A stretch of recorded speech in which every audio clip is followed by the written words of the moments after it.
On a balcony overlooking Bucharest, a Romanian violinist delicately performs a song that sounds sadly ironic here. This is no land of Oz. Unlike the Wizard's Emerald City, Bucharest's gray, dreary skyline has been colored by nearly 40 years of communism. This is the place an Arizona man will begin an incredible journey to find a child to bring home to the valley.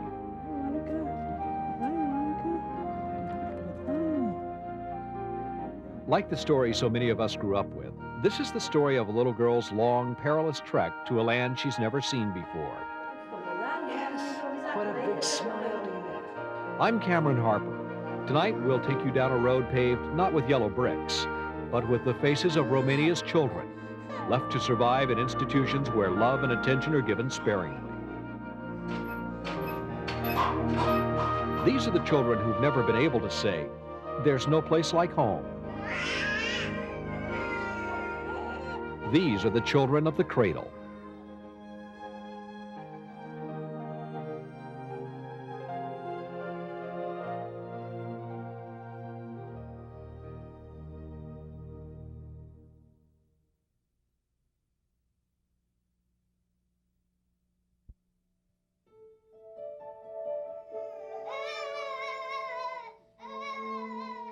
Behind these walls, a child waits. This is one of more than 200 orphanages, or cradles, as they're called in Romania. A place where thousands of youngsters will spend their childhood with only their basic physical needs being met. It's almost a boot camp mentality here. The children eat, sleep, play, and learn together. Individual attention is almost non-existent. When you see the faces of the children on television, it's easy to understand why so many people would want to offer them a better life in America. But don't be fooled. Adopting in Romania is no easy task. In fact, it can take weeks, even months, to finally bring a child home. It took Jim and Gigi Smith 6 months of planning to prepare for this farewell dinner, a special night shared with their 3 children and family friends to wish Jim luck on his mission of love. They're trying to give the land back to the people. It all started in their Chandler home last October, when they turned on a television set to watch ABC's 2020. The eventual toll of living in such unsanitary conditions is obvious. In every institution we've visited, we found critically ill children. The images on the screen would change their lives. Gigi and I are watching the program, and about halfway through the program, we both looked at each other and we knew that we were going to adopt from Romania. Jim and I love parenting. We love our family. We love what family represents, and that we had thought about having more children. And this came up, and we feel truly that this is where we're supposed to be. 23rd day of March. Yes, 1991. That's how they say. 23 zi. To begin the complicated process, the couple turns for help to Vasil Romega, a technical engineer who escaped from Romania and now lives in the valley. Pre-adoption certification. Not only does he translate dozens of documents, but offers the help and home of his brother in Romania, so Jim will have a starting point. I think that's the least I can do, to help Jim, and maybe in the same time I'm helping a child that I'm sure will have a better future in this country. How about this, Gigi? Will this fit in here? Jim's bags are stuffed full of gifts that will help him through the Romanian bureaucracy. Cigarettes, cosmetics, and candy will be the keys to unlock many doors. Now don't forget, even though those ones are open, they're still sterile, Jim. Medical supplies such as syringes are also packed so the child he chooses can be safely tested for AIDS and hepatitis. Finally, at the airport, the planning is in the past. The journey begins. Jim, Gigi, and the kids say a quiet goodbye, not knowing when he'll return, but certain that when he does, it will be with the right child in his arms. He'll know. He'll know who it is. And it won't be our choice, it'll be God's choice as to who's to come back. And we both know that. I'll just know when I see the child that we're meant to have. I'll know who it is.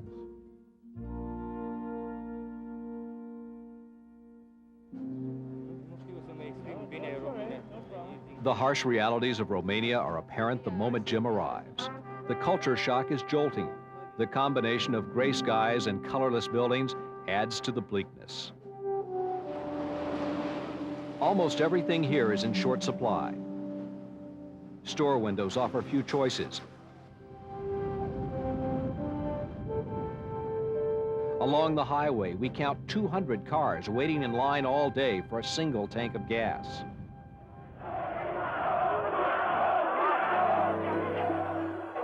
Since the revolution of Christmas 1989, when the dictator Nicolae Ceausescu was violently overthrown, little has changed. Makeshift monuments still mark the places where hundreds died in the quest for a better life. But the former leader's legacy lives on. You can see it in the faces of the children in the orphanages.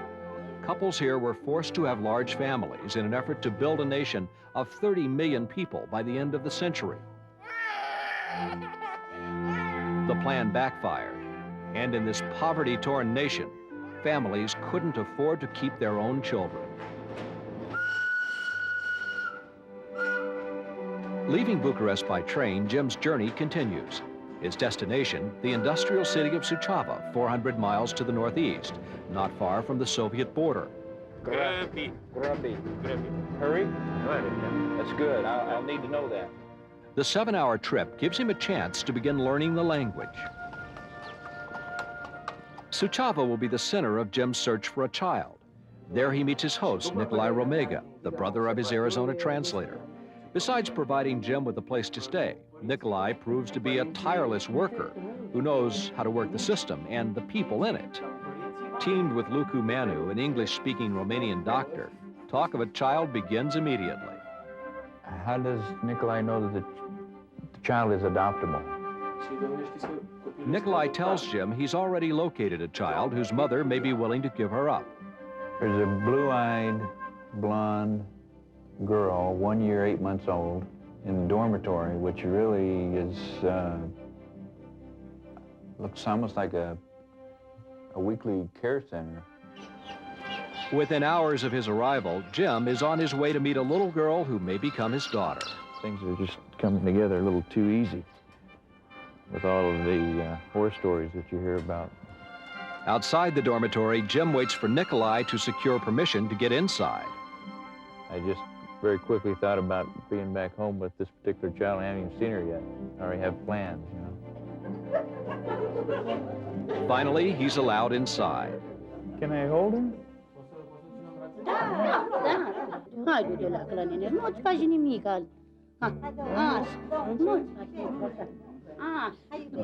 In a matter of minutes, a little girl named Elena steals his heart. It's too good to be true. Don't want to get too excited yet. Kind of got to hold her back a little bit. So pretty. She lives in this dormitory 5 days a week and is taken home by her mother on weekends. While a place like this doesn't offer her the kind of life a family could, the care here is far better than anything found in the orphanages. Look at this smile. Leaving her behind isn't easy, but Jim has to talk to her mother before the adoption process can begin. This is very hard for me to talk to her about this. Her mother is a cleaning woman at the Suceava courthouse. Meeting Jim for the first time, she seems to have little reluctance at the thought of giving up her baby. She would prefer that the child would benefit out of something better.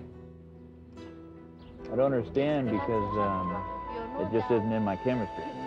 In other words, if I had to give up one of my children,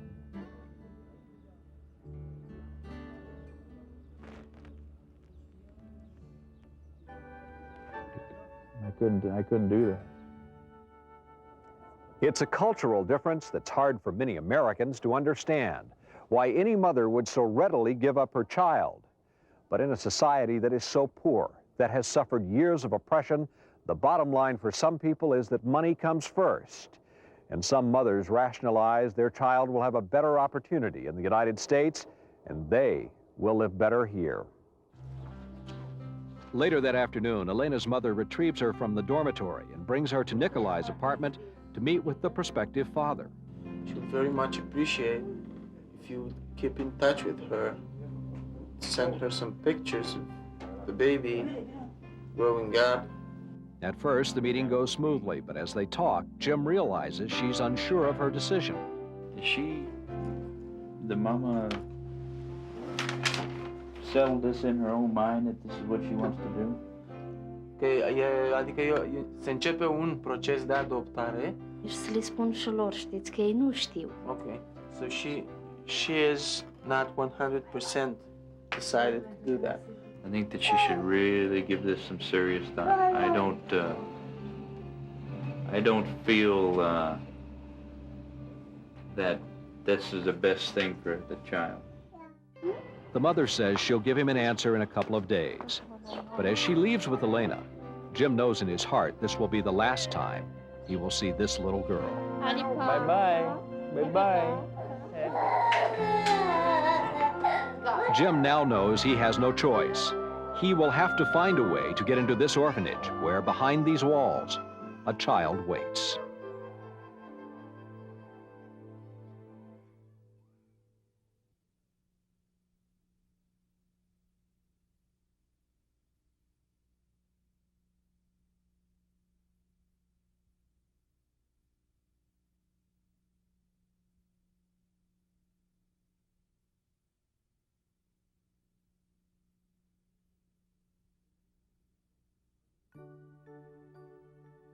Her name is Monica, a 3-year-old who has never known the warmth of a family.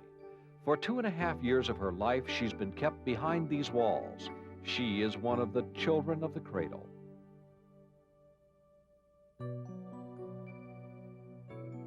For thousands of children like Monica, there are no rainbows, no land of dreams from a lullaby.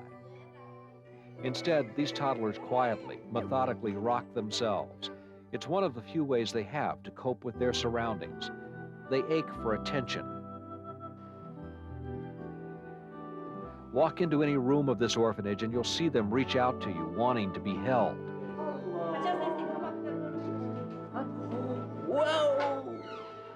This is not a place where dreams come true.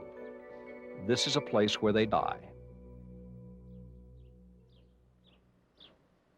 When Jim, Nikolai, and Luku walk to the orphanage for the first time, our camera is not allowed inside.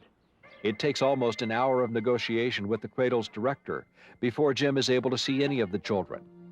But once he does, he sets his eyes on Monica and knows she's the one he's come so far to find. Coming over here, I fully believe that there would be divine intervention into this adoption, and that when I saw the child that I was meant to have, that I would know. And that's exactly what happened. Before Monica can be freed from the cradle, her mother must be found. A search through the back roads of Suceava leads us to a small farming community.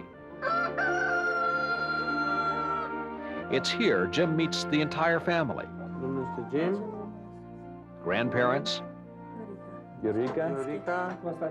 Monica's mother, and 2 of her children. Monica is in the cradle. How long has she been there? She's been there for the past 2 years. Is she trying to get Monica out of the orphanage? She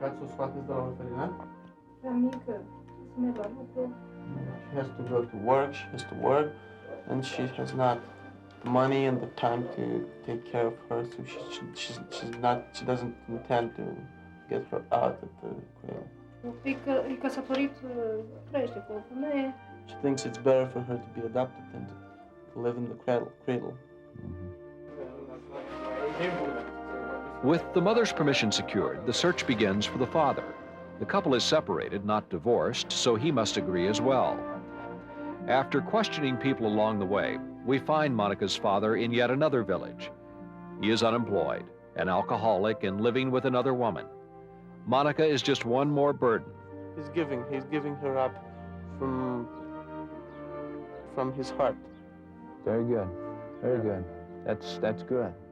Despite having permission from both parents, by law, it could take weeks to have Monica released from the orphanage. But the next morning, as Suceava comes to life, Nikolai is already at work. He returns home with astounding news. Monica can be released immediately. You can do it instantly, the adoption.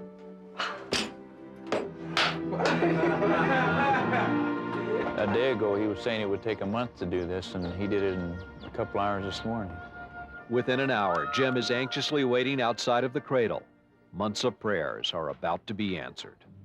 I'm, almost beside myself the fact that she's coming out of this orphanage.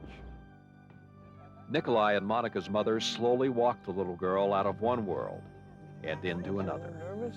She a little nervous? Hi, Monica. Hi, Monica. Hi. Hi.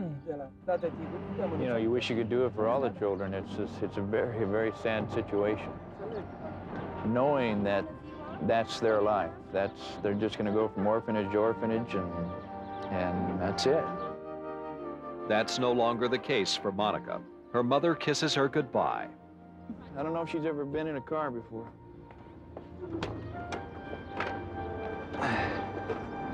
Machine? Machine? Papa? Tata, Tata. Back home at Nikolai's, the first moments of the journey are cautious ones. Monica clings to Jim as she adapts to her new surroundings. Want to take off your hat? Take off your hat? Yes? Yeah. My heart is so heavy for her. In knowing the 2 years she lived in an orphanage, what she was destined to have for the rest of her life, and to see her release some of her energies and look at things that she's never seen, basic things. Let's go this way. Slowly, Monica begins to explore her newfound freedom.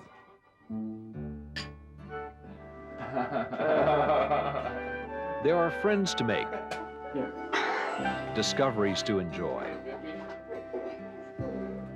Who's that pretty little girl? Who is that pretty little girl? Oh. What Jim didn't realize at this point is just how close he'd come to losing his little girl. Monica was released from this orphanage only hours before she might have been sold on the black market. In an apparent effort to get Jim to reject her, we were told that a nurse here altered Monica's health record to indicate she had AIDS. However, Jim had learned previously from the orphanage director that she tested negative for the HIV virus. Other workers here say the same nurse has sold as many as 10 babies for $300 apiece, a small fortune by Romanian standards. Still, blood tests are painfully necessary. The syringes Jim had packed in America are useless. Nurses here don't know how to use them.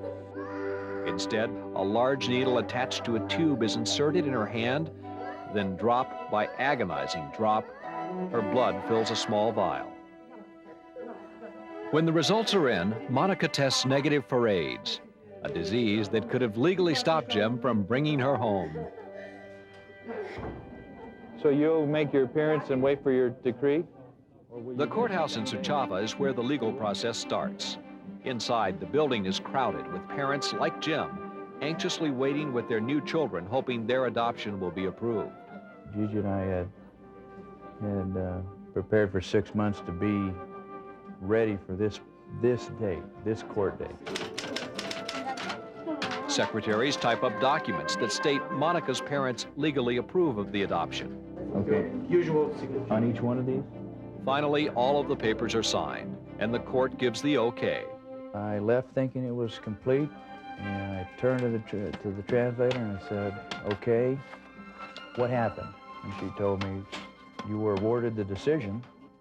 But the decision isn't final, at least as far as Monica's mother is concerned. After time to think, she decides she wants money and comes back to Nikolai's demanding $500 in exchange for the child. I said, tell her no. I said, better yet, I'll tell her no. I just said, no, I'm not gonna do that.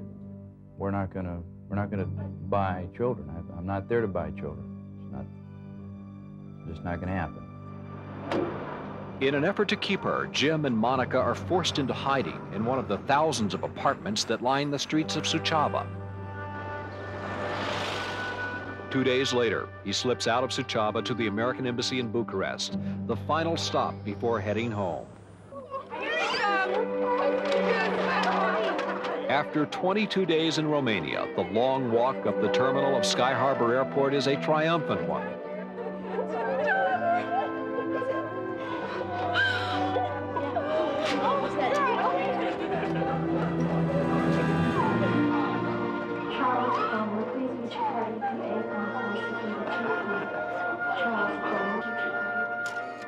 At home, friends and neighbors gather to meet the new kid on the block.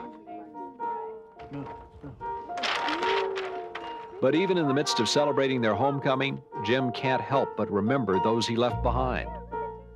It was extremely painful at times for me to see the many, many, many children that are housed in institutions. And I had made the comment that, yeah, maybe there is 100,000, as the reports state, institutionalized, but I honestly believe there's another 100,000 on the street. Now there is one less. Her name is Monica.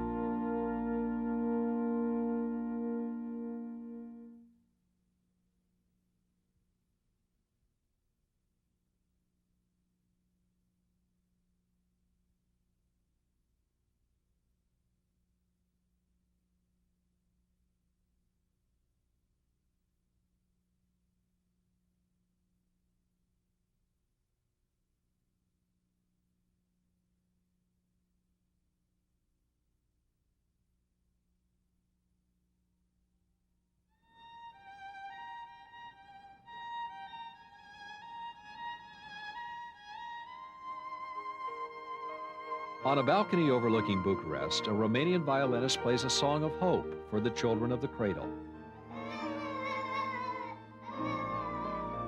The thousands of youngsters who remain in the orphanages of Romania.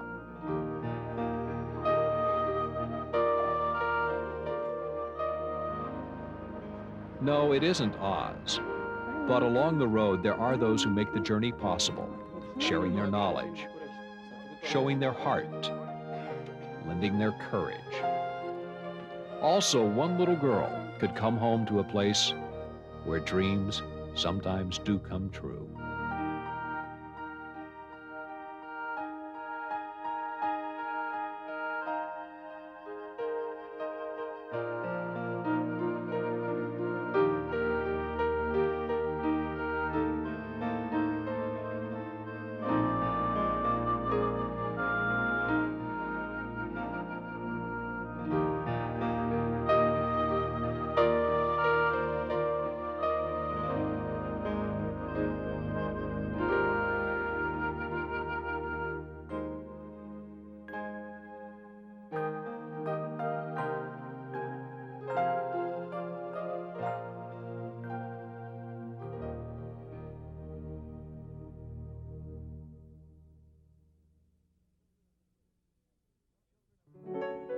Children of the Cradle has been brought to you by Safeway.